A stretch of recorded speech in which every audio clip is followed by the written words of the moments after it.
Welcome to Healthy versus Toxic, the podcast where licensed mental health professionals explore what makes a relationship healthy or unhealthy or even abusive, all from a scientifically informed perspective. Hello, this is Dr. Grande. Today's question asks if I can talk about the gray rock method or strategy that can be used for coping with narcissism. So, looking at the good and bad points of this particular strategy. Another related question here is what could cause this method to fail? So, under what circumstances do we see that this method really doesn't work out too well? So, the gray rock method is not a scientific method. It's not something we see in the scientific literature. And there is no official definition for this strategy either. There's no single and agreed upon definition like we would see in scientific literature. We do, however, have a general meaning for it. With this particular method, if somebody is in some sort of relationship with a narcissist, they really limit their contact with that narcissist. They don't reveal feelings. They become cold to the narcissist. They don't provide the narcissist a source of gratification, like a narcissistic supply. They're not drawing attention. And in a sense, they're hidden in plain sight. And that's why we really see the term gray rock being used here. It's like just a gray rock among a pile of rocks. If somebody walks by that, they're not really going to think much of that particular rock. A gray rock really doesn't stand out among rocks. So again, hidden in plain sight. Now, another way to kind of look at this method is it's a method of acceptance and detachment, right? So one accepts that the narcissist is going to behave in a certain way, and then one tries to detach themselves from the narcissist to minimize that relationship. So as I explore the reasons that this method can fail, I'll also be touching on some of the good points and, of course, the bad points of the method.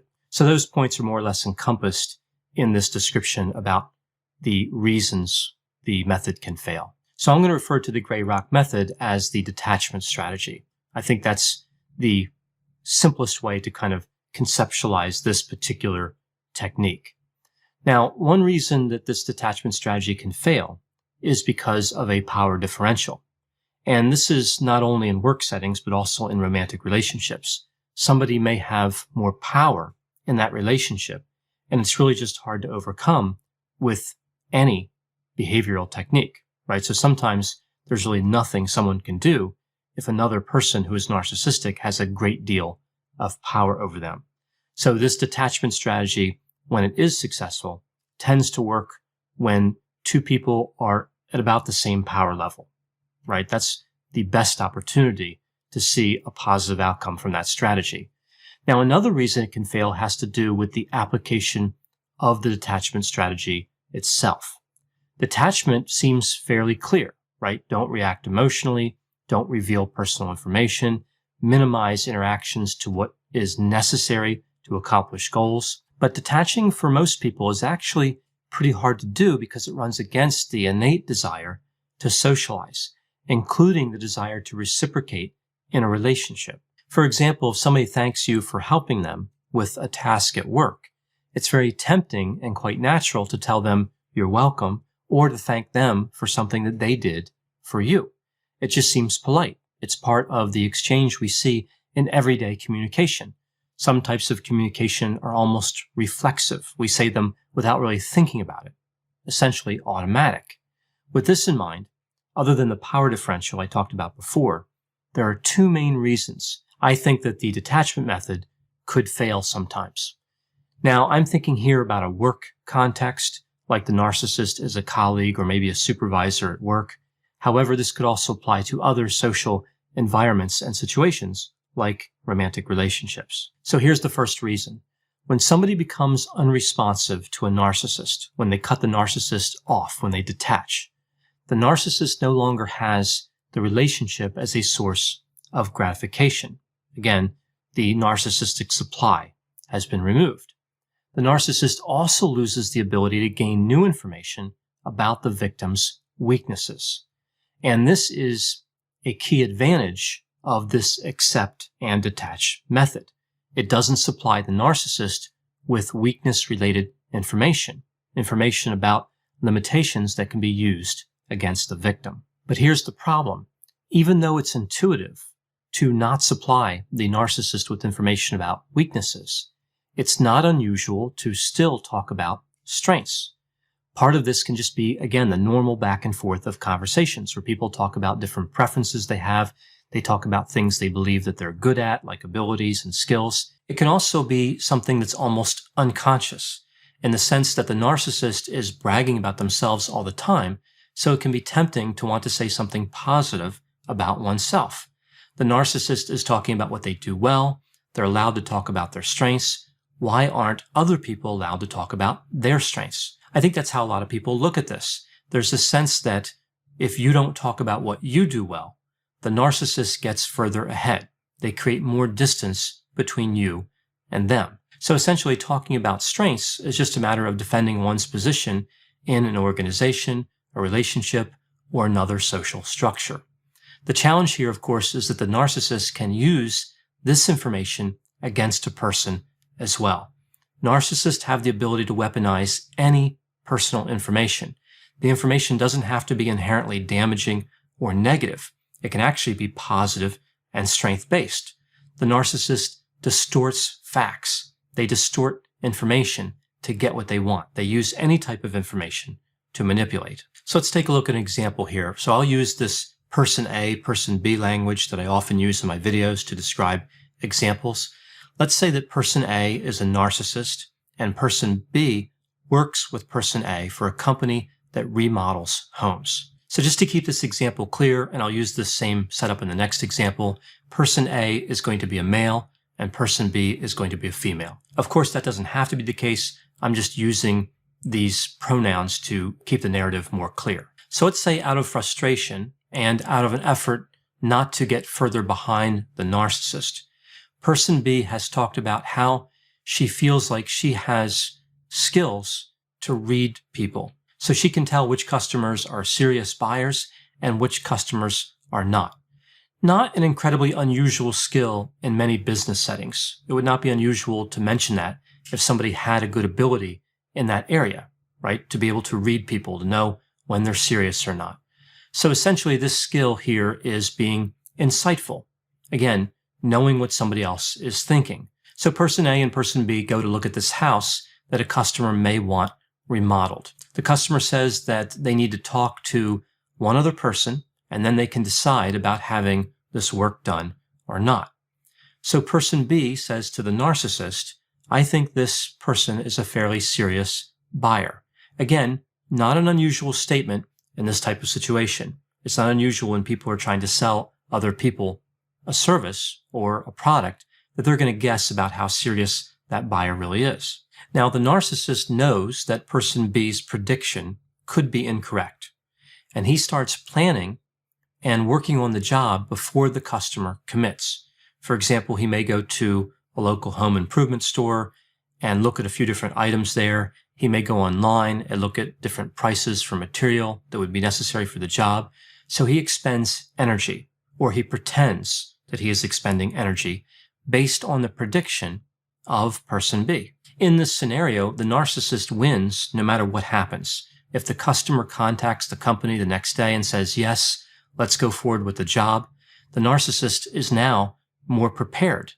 But if the customer does not commit, if they back out, the narcissist can now turn to person B and say, it looks like you're not so insightful after all. So if somebody's trying to implement a detachment strategy, this example really illustrates why it's important to really carefully limit information that's shared with the narcissist, even if that information doesn't seem to have a downside. It reminds me of this thing that lawyers frequently say, never talk to the police. What they mean by this is if you are the subject of an investigation, nothing you say to the police will help you. There's a tendency to want to defend yourself, to say, no, I didn't do this, right? That's not really even rational. I'm not a criminal. However, it's better to say nothing and get a lawyer, right? There'll be plenty of time for the lawyer to provide any defense. The same logic really applies here. It seems like talking about a strength and making a prediction really doesn't have a downside, but the narcissist does not have person B's best interest in mind. He is trying to catch her on something. he is looking for a way to harm her, and anything she says can and will be used against her. Welcome to the Bravery Academy. My name is Emma Ferris and I'm your host. This podcast is crafted to share the stories of courageous individuals who have overcome adversity and found the courage to live their best lives. We'll explore the science of well-being, courage and connection, and interview top thought leaders, game changers, and survivors. It is from these stories that we learn what resilience is, how to heal, how to recover, and how to be brave. Hi, I'm Matt Harris. Seton Tucker and I host the podcast Impact of Influence, which for 2 years covered in depth Alec Murdaugh, who was eventually convicted in 2023 of murdering his wife Maggie and son Paul. That story continues to evolve, and we will cover that. Plus, we will tell you stories of other true crime events that have happened in the South. Please join us on Impact of Influence. And give us a follow on the Impact of Influence Facebook page. Now, I mentioned earlier that there were two reasons, other than the power differential, that this detachment strategy could possibly fail. Here's the second one. We know that narcissists frequently lie. They manipulate, gaslight, falsely accuse, and spread rumors. They're not typically good candidates for the investment of a lot of trust, right? So if it's one's contention that another individual cannot be trusted, that individual, the narcissist, cannot be trusted across all domains.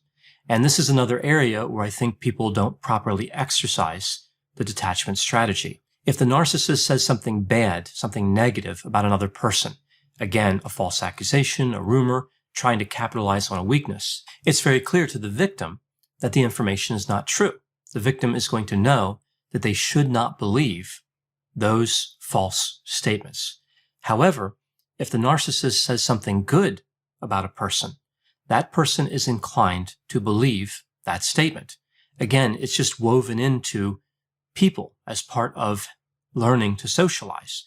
If somebody pays you a compliment, it makes sense to believe that compliment is true. If a person pays a compliment to another person, all other aspects aside, they seem to be moving more toward somebody that has that other person's best interest in mind. Now, it may seem relatively harmless to reject negative statements and to accept positive statements, but in a sense, it leads to the same difficulty we see before. It's not truly adhering to detachment. Narcissists can use compliments for a few different reasons. For example, to get you in the habit of agreeing with them so that when they say something negative, you may agree with that as well, or to convince you that they have your best interest in mind. So let's take a look at another example, one that illustrates the second reason. Again, I'm looking at a person A, person B situation. In this situation, person A is going to be a narcissistic supervisor. So in this example, person B is trying to use the detachment strategy. So the narcissist, person A, he is having difficulty creating the type of chaos and harm through his negative statements. So he switches to starting to pay compliments, right? He switches over to positive statements. So he starts to point out ways in which person B has distinguished herself as an employee. In those discussions where the narcissist is saying positive things, person B is grateful. She is encouraged that the narcissist may be turning over a new leaf. She believes now that she may be able to reason with the narcissist. The narcissist essentially gives person B hope. So here's the tricky part. The narcissist has been weaving negative statements among those positive statements, so that person B really has to pick out certain details to reject as being untrue, while at the same time, she is accepting the positive feedback. It becomes increasingly difficult to do this as the narcissist pays more compliments and offers more criticism. So eventually person B concedes that some of the criticisms are true. Of course, they are really just efforts to manipulate. So now the narcissist gets into trouble for causing harm to a third party, and he looks for person B's help. He could say something like, look, you admitted that you have faults too. Nobody's perfect. Help me in this situation. Come to my defense. I've always been a fan. I've always pointed out your strengths. So he's trying to escape accountability and trying to use person B to help him do that. Person B was trying to remain detached, but now she is tempted to side with the narcissist. Now, in this example, it's important to keep in mind that person B knows that person A is a narcissist, because simply having a supervisor who offers positive and negative feedback is not unusual.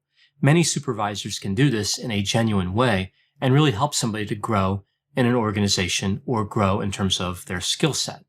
But here we see the narcissist does this for his own gain.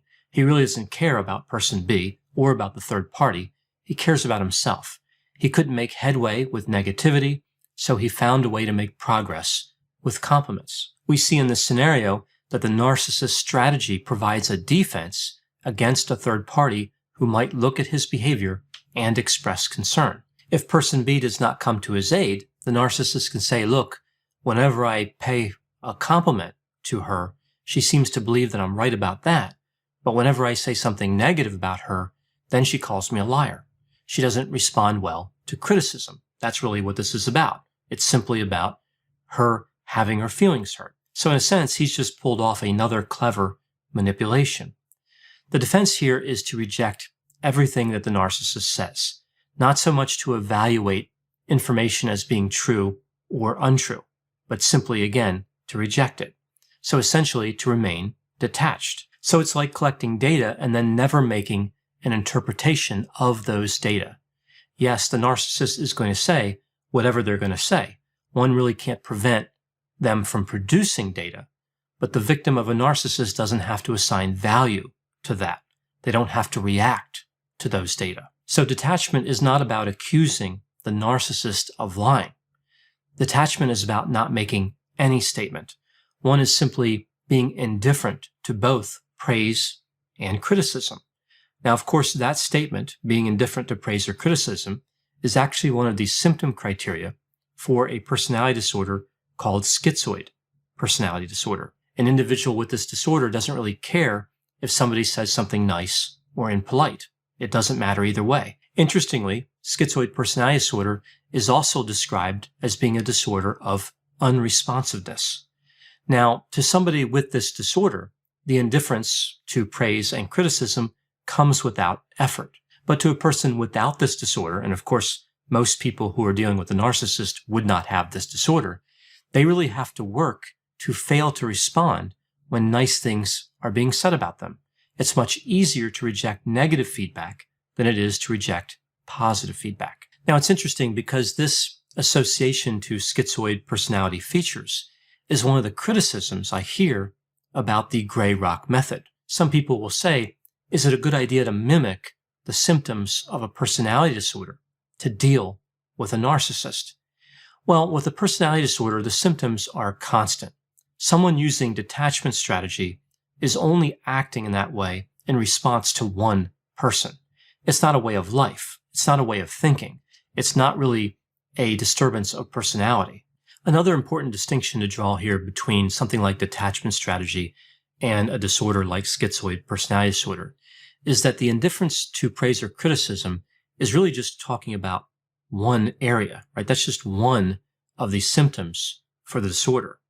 So if somebody is simply indifferent to praise or criticism, that doesn't automatically mean they have schizoid personality disorder, right? There's a lot of other symptoms that would have to be endorsed for a disorder like that. Sometimes individuals who are behaving in a detached manner worry about things like that. They worry, look, I'm getting cold or callous, or I feel like I'm really growing distant from this person.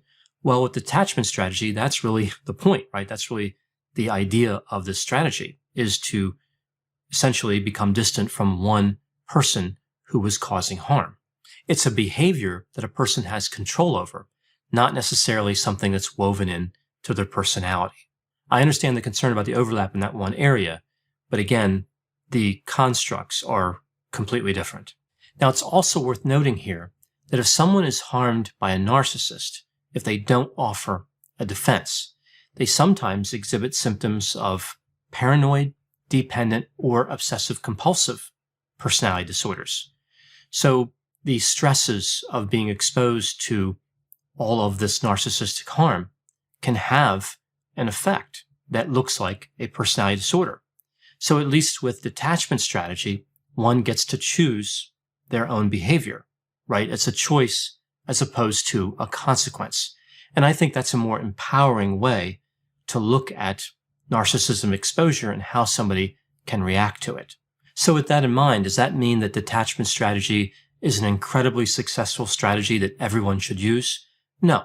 But in some circumstances, it can help to maintain a boundary that protects somebody who is being exposed to narcissism. There are a number of scenarios where this strategy can be extremely effective. As I mentioned, when there's no power differential between two people, that tends to facilitate a good outcome when using this strategy. Also, if somebody doesn't really need to work with a narcissist on common goals, right? So in that example where two people are working together to remodel homes or to try to get that type of business, that's a tough situation because the people are somewhat dependent on one another. The more distance there is naturally in the relationship, the easier it is to detach the rest of the way. For example, if somebody was once in a romantic relationship with a narcissist, but that relationship is now concluded, but they still have some things they have to work out, like they have to divide up assets or something like that, the detachment strategy can be a fairly good strategy, right? It provides protection for the victim of the narcissist, but still allows minimal communication to work out whatever details need to be worked out. So again, in a number of ways, the detachment strategy is often used when somebody has the distance already created, right? When people are kind of drifting apart anyway, the detachment strategy just really speeds that up, right? It allows that boundary to be put firmly in place and really be unequivocal, right? It can't be disputed. You have very minimal contact and no expression of emotions or feelings. As people try to figure out whether they should or should not use something like detachment strategy, it's a good time to talk to a counselor, right? That's a good opportunity to discuss with a counselor what options may be good in any given situation, right? So again, detachment strategy is not a one-size-fits-all. It's not a strategy that applies to every situation, but I think it's a good idea to bring it up with a counselor if it's something that seems to make sense in a particular situation with a narcissist. Thanks for listening. This has been a production of Ars Longa Media. The producers for this show are Christopher Brightigan and Madison Linden. The executive producer is Dr. Patrick Beeman. For more content, please visit our website at arslonga.media. To leave feedback or suggestions, send an email to info@arslonga.media. To find more content from Dr. Grande, including a link to his YouTube channel and his other Ars Longa podcasts, visit our website at arslonga.media. This podcast is intended for informational purposes only and should not be construed as medical or mental health advice. Ars Longa, Vita Brevis.